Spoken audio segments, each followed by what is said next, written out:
ಇವತ್ತೇನ್ ಮಾಡಿ ತೋರಿಸ್ತಾ ಇದ್ದಾರೆ? ಇವತ್ತು ಸಮುದ್ರದ ಏಡಿ ಸುಕ್ಕ. ಅದು ಸಮುದ್ರ ಇಡೀ ಸುಕ್ಕ. ಸುಕ್ಕ ಮಾಡೋದು. ಅಂದ್ರೆ ಅದು ಕರಿನೂ ಅಲ್ಲ, ಪಲ್ಯನೂ ಅಲ್ಲ. ಒಂಥರ ಪಲ್ಯ ತರ ಇರ್ತದೆ ಅದು. ಅದು ಸಾರಿಗೆ ಸಾಂಬಾರ್ ಆಗೋದಿಲ್ಲ ಅದು. ಮಾಡ್ತಾರೆ ಸಾಂಬಾರು, ಅದ್ರ ನಾವ್ ಹೆಚ್ಚಾಗಿ ಸುಕ್ಕ ಮಾಡಿನೇ ರೂಢಿ. ಅದನ್ನ ಮಾಡ್ತೇವೆ ಇವತ್ತು.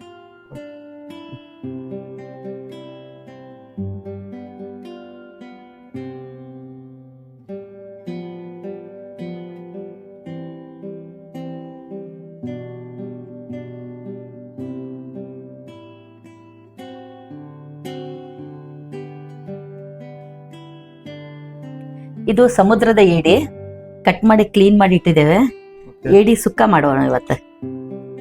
ಚೆನ್ನಾಗಿರ್ತದೆ ಇದು ಏಡಿ ಸುಕ್ಕ. ಇದು ಹೈ ಕ್ಯಾಲ್ಸಿಯಂ ಇದ್ದಿದೆ ಮೇಡಮ್. ಹೌದೌದು. ಇದರಲ್ಲಿ ಇದನ್ನ ಕ್ಯಾಲ್ಸಿಯಂ ಜಾಸ್ತಿ ಇರ್ತದೆ, ಮೂಳೆಗಳಿಗೆ ಚೆನ್ನಾಗಿ ಅಂತ ಹೇಳ್ತಾರೆ. ಏಡಿ ಸುಕ್ಕ ಮಾಡಲು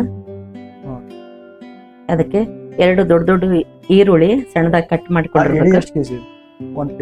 ಇದು ಏಡಿ 1 kg ಇದೆ ಇದು. ಇದಕ್ಕೆ ದೊಡ್ಡ ಸೈಜಿಂದ ಈರುಳ್ಳಿ, 2 ಉಳ್ಳಾಗಡ್ಡಿ. ಇದಕ್ಕೆ ಕರಿಬೇವು ಸ್ವಲ್ಪ ಜಾಸ್ತಿ ಹಾಕ್ಬೇಕು. 1 ಇಂಚ್ ಶುಂಠಿ ಚಿಕ್ಕದಾಗಿ ಕಟ್ ಮಾಡಿ ಇಟ್ಕೊಂಡಿರ್ಬೇಕು. 2 ಟೊಮೆಟೊ ಹಣ್ಣು, ಖಾರ ಪುಡಿ, ರುಚಿಗೆ ತಕ್ಕಷ್ಟು ಉಪ್ಪು, ಹುಣಸೆ ಹಣ್ಣು, 1 ಲಿಂಬೆಹಣ್ಣು ಗಾತ್ರದ ಹುಣಸೆ ಹಣ್ಣು ನೆನೆ ಇಟ್ಟಿರಬೇಕು. ಇದಕ್ಕೆ ಟಮಾಟೆನೂ ಹಾಕೋದು, ಹುಣಸೆ ಹಣ್ಣು ಹಾಕ್ಬೇಕು, 2 ಹಾಕ್ಬೇಕು. ಇದಕ್ಕೆ ತೆಂಗಿನಕಾಯಿ ಎಣ್ಣೆ, ಇಲ್ಲ ಅಂತಂದ್ರೆ ಯೂಸ್ ಮಾಡ್ಬೋದು. ಆದ್ರೆ ಇದು ಪರಿಮಳ ಚೆನ್ನಾಗಿ ಬರ್ತದೆ, ಮತ್ತೆ ಟೇಸ್ಟ್ ಚೆನ್ನಾಗಿರ್ತದೆ ಅಂತಂದ ಹೇಳಿ.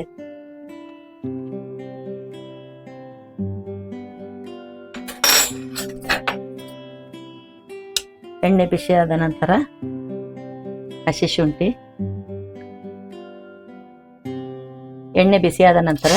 ಶುಂಠಿ,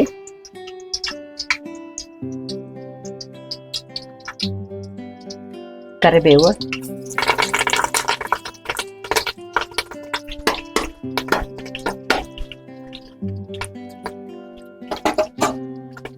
ಹಸಿ ಶುಂಠಿ ಫ್ರೈ ಆದ ನಂತರ ಈರುಳ್ಳಿಯನ್ನು ಹಾಕಬೇಕು.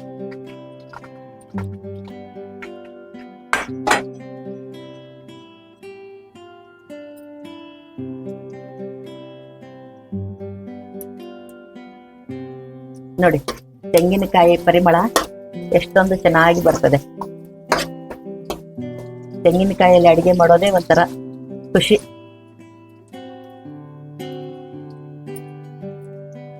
ನಮ್ಮ ನಾರ್ತ್ ಕಡೆಗೆಲ್ಲ ತೆಂಗಿನಕಾಯಿನ ಹೆಚ್ಚಾಗಿ ಯೂಸ್ ಮಾಡೋದು ತುಂಬಾ ಕಡಿಮೆ. ನಾರ್ತ್ ಕಡೆ, ನಮ್ಮ ದಕ್ಷಿಣ ಕನ್ನಡದಲ್ಲಿ ಎಲ್ಲ ಪದಾರ್ಥಕ್ಕೂ ಕೊಬ್ಬರಿ ಎಣ್ಣೆನೆ ಹಾಕ್ತಾರೆ ಅವರು. ತೆಂಗಿನಕಾಯಿ ಎಣ್ಣೆನೆ ಹಾಕೋದು. ಅದು ಮೀನ್ ಪದಾರ್ಥಗಂತೂ ಮೊದ್ಲು ಹಾಕ್ತಾರೆ. ನಮ್ಮ ಉತ್ತರ ಕರ್ನಾಟಕದಲ್ಲಿ ಹಾಕಲ್ಲ. ಆದ್ರೆ ಮೀನಿಗೆ ಇದು ಹಾಕಿದ್ರೆ ಚೆನ್ನಾಗಿ ಅಂತಂದು ಹೇಳಿ ನಾನು ಇದನ್ನೇ ಹಾಕೋದು. ಈರುಳ್ಳಿ ಸ್ವಲ್ಪ ಫ್ರೈ ಆದ ನಂತರ ಕಟ್ ಮಾಡಿಟ್ಟುಕೊಂಡ ಟೊಮೆಟೊ ಹಣ್ಣನ್ನು ಹಾಕಬೇಕು. ಟೊಮೆಟೊ ಹಣ್ಣು ಸ್ವಲ್ಪ ಮೆತ್ತಗಾಗಲ್ಲ.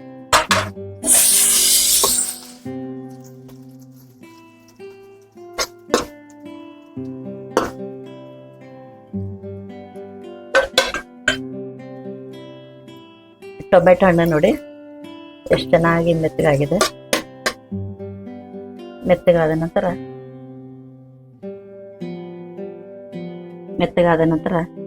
ಒಂದು ದೊಡ್ಡ ಸ್ಪೂನ್ಲೆ 2 ಸ್ಪೂನು ಖಾರದ ಪುಡಿಯನ್ನು ಹಾಕಿ, 1/2 ಚಮಚ ಅರಿಶಿಣ ಪುಡಿ ಹಾಕಿ, ಸ್ವಲ್ಪ ಎಣ್ಣೆಯಲ್ಲಿ ಫ್ರೈ ಮಾಡಿ.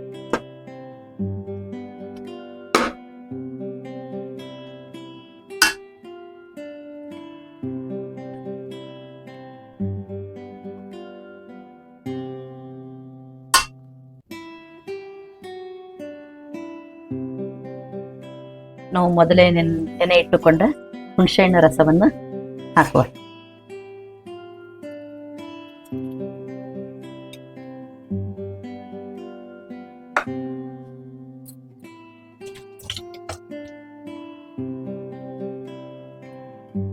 ಹುಣಸೆಹಣ್ಣು ರಸವನ್ನು ಹಾಕಿ ರುಚಿಗೆ ತಕ್ಕಷ್ಟು ಉಪ್ಪನ್ನು ಹಾಕು.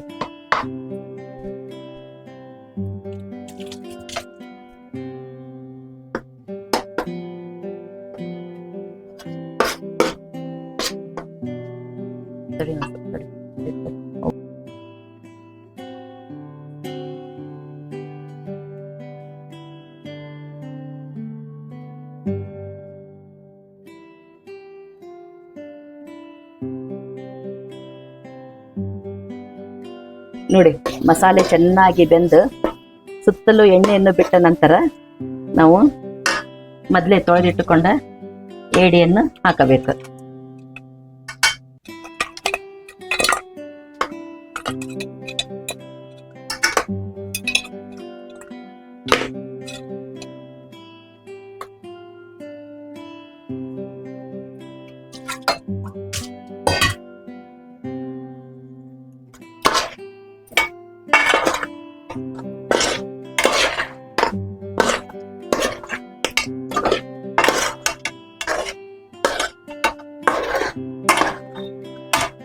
ಎಲ್ಲದಕ್ಕೂ ಮಸಾಲೆ ಹತ್ತುವ ಥರ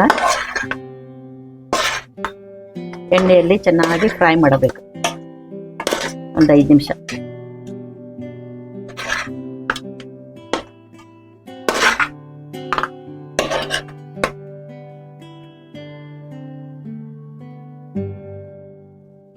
ನೋಡಿ, ಈಗ ಒಂದು 5 ನಿಮಿಷ ಆಯ್ತು. ನೋಡಿ, ಎಣ್ಣೆಯಲ್ಲಿ ಇದಕ್ಕೆ ಇದು ಬೇಯಲು ಒಂದು ಅರ್ಧ ಲೋಟ ನೀರು ಹಾಕುವ.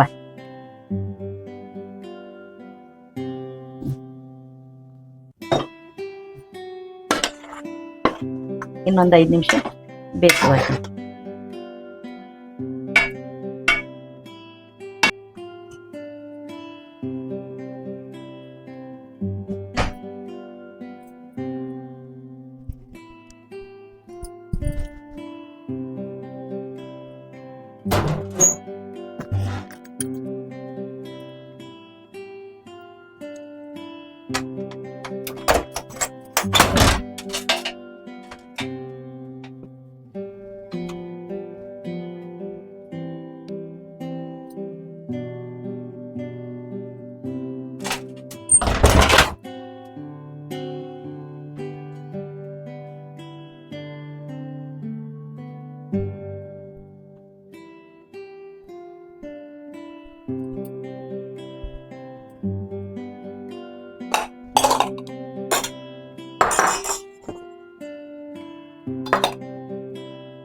ನೋಡಿ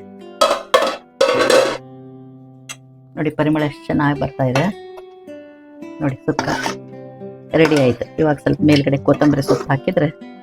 ಅಲ್ಲ, ರೆಡಿ ಆಯ್ತು ಅಂತ ಹೆಂಗ್ ಗೊತ್ತಿತ್ತು? ಯಾಕಂದ್ರೆ ಮೇಲಿನ ಕೌಚ್ ಎಲ್ಲ ಇದು ಹಾಡ ಇರ್ತೈತಿ. ಇಲ್ಲ, ಇದು ನೋಡಿ, ಇದ್ರ ಬಣ್ಣ ನೋಡಿ ಕೆಂಪಾಗಿದೆ. ಮತ್ತೆ ಇದು ಮೊಟ್ಟೆ ನೋಡಿ, ಇದು ಮೊಟ್ಟೆ ತರ ಬೆಳ್ಳಗಾಗ್ತದೆ. ಇದು ಒಳಗಡೆ ಮೊಟ್ಟೆ ತರ ಬೆಳ್ಳಗಾಗತ್ತೆ. ಇದು ಬಾಯ್ಲ್ಡ್ ಎಗ್ ತರ ಇದು ಬೆಂದಿದೆ ಅಂತ ಅರ್ಥ. ಇದಕ್ಕೆ ಕಟ್ ಮಾಡಿ ಇಟ್ಟುಕೊಂಡಿರುವ ಕೊತ್ತಂಬರಿಯನ್ನ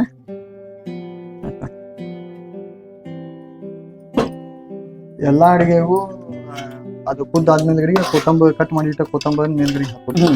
ಅದು ನಮ್ಮ ಎಲ್ಲಿ ನೀವು ಯಾವುದೇ ಇದರಲ್ಲಿ ಹೋಗಿ ನೀವು ನಮ್ಮ ಭಾರತದಾದ್ಯಂತ ಯಾವ ಅಡಿಗೆ ಮಾಡಿದ ಮೇಲೂ ನೀವು ಅದ್ರ ಮೇಲೆ ಕೊತ್ತಂಬರಿ ಹಾಕಿದಾಗ್ಲೇ ಅದು ಅಡಿಗೆ ಕಂಪ್ಲೀಟ್ ಆಗಿದೆ ಅಂತ ಅರ್ಥ.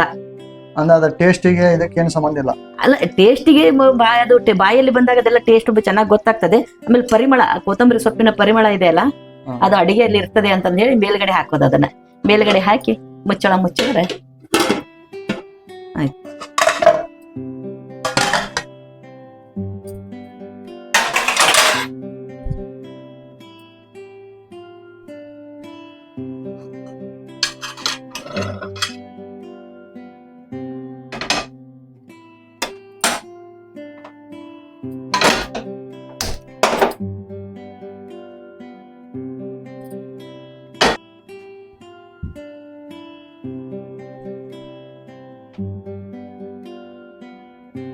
ಹಾಯ್ ಫ್ರೆಂಡ್ಸ್, ಸೊ ಕ್ರ್ಯಾಬ್ ಸುಕ್ಕ ಮಾಡಿದ್ದಾರೆ ನಮ್ಮ ಮಮ್ಮಿ. ಟೇಸ್ಟ್ ಮಾಡಿಬಿಟ್ಟು ಹೇಳ್ತೇನೆ ಹೆಂಗಾಗಿದೆ ಅಂತಂದು ಹೇಳಿ. ಸೊ ಇದು ಬಂದ್ಬಿಟ್ಟು ಜೋಳದ ರೊಟ್ಟಿ, ನಮ್ಮ ನಾರ್ತ್ ಕರ್ನಾಟಕ ಸ್ಪೆಷಲ್.